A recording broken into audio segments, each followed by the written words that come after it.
Good morning, good afternoon, and good evening, Raveneers. My name is Hyrock, and I'd like to talk to you about a hero of Ravenswatch, Scarlet the Red Hood. Her story is full of sorrow and anger. I'd like to read a few pages from the memoir of Ravenswatch.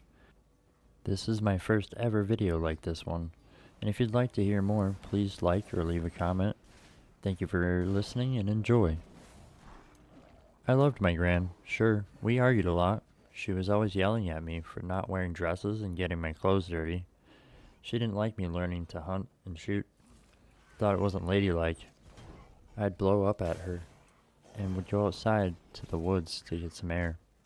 Always loved the woods. Something about being around all those trees calmed me.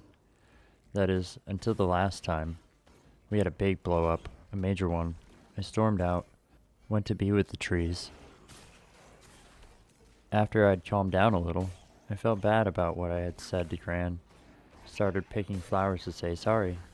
Then that damn wolf showed up. Page 2. I could tell something was wrong with it. I fought it off, but not before it got its teeth into my arm. Bandaged as best as I could, hurt like hell. Felt like there was fire in my veins. I raced home to warn Gran about the wolf. When I burst through the door, she looked up from her knitting in a panic.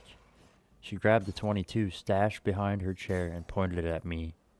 I tried to tell her to stop, but the only sound I could make was a strangled howl.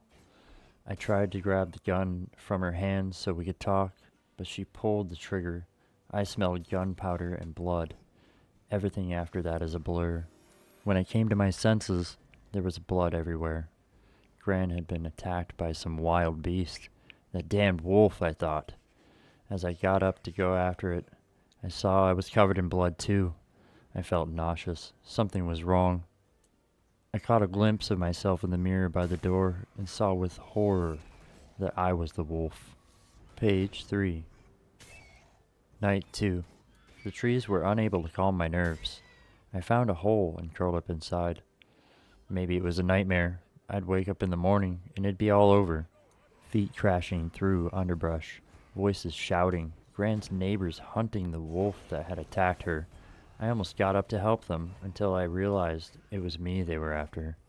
Their fear smelled sharp, enticing. Better stay hidden.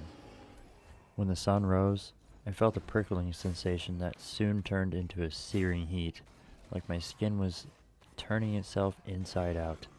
I looked down and saw that my claws had turned into hands. Even though I looked normal, I knew I was a monster. I couldn't go home.